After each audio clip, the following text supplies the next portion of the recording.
Stop calling your wife's uncle's friend to build your house. යකන් ඉල්ලකට කොහොමද ඊළඟ company සිස්කම්පැනි තෝරන තමන්ගේ අවස්ථාවට වැඩි විතර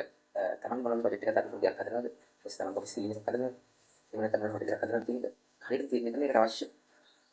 කොහොමද ප්‍රොජෙක්ට් කරගන්න ප්ලෑන් කරගන්න කියලා හරියට බලාගන්න තමන් අඳුරට ඒක දාගන්න වැඩි කරගත්තොත් එහෙම සමහර ලාවට මේ තමන්ට අවශ්‍ය ක්වොලිටි ප්‍රොඩක්ට් එක ලැබෙන්නේ නැති වෙන්න පුළුවන් ඒකට තමයි විතර කරමුද ඒ තමයි මාකට් ප්‍රොඩක්ෂන් එක කරන ඒක ස්ට්‍රක්චර් එක ප්ලෑන් කරනවා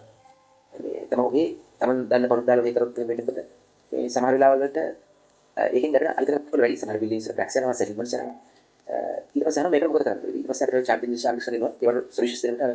මුලදී ප්ලෑන් කරලා හදන කොස්ට් වලට විශාල කොස්ට් එකක් යනවා ඊට පස්සේ කියනවා දැන් ඒකට අවශ්‍ය අපිට තෝරගන්න ඒකට අවශ්‍ය නොලෙජ් බේස් එකක් අපිට විතර තියෙනවා ආර්කිටෙක්චර් ස්ට්‍රක්චර් ෆවුන්ඩේෂන් ස්පෙસિෆිකේෂන්ස් එහෙම ඉන්ඩස්ට්‍රි එකේ කාර්යයක් ප්‍රැක්ටිස් කරනකොට අපිට අපේ අවශ්‍ය මොකද සප්ලයිස්ලා හොඳ ප්‍රොඩක්ට්ස් තෝරගෙන සබ්ස්ටිටියුෂන් යම් කිසි හොඳ ඩිසයින් එකකට රෙඩි කරනවා කොච්චර කරත් බිල්ඩින් එකකට කරලා යක් කරනකොට ඒක අවශ්‍ය එන්වයරන්මන්ට් කන්ඩිෂන්ස් කොහොමද තියෙන ටෙම්පරේචර් කන්ඩිෂන්ස් ඊට පස්සේ තමයි පාවිච්චි කරන විදිහ අනුව සිලෙක්ට් කරගෙන තමයි රික්වයර්මන්ට් එක ගන්නවා තමයි එතනින් අපි පර්සනල් හරි සිලෙක්ට් කරලා නැත්තම් මොනවා හරි ප්‍රශ්නයක් කරලා කොහොමද ලීක් වෙනවා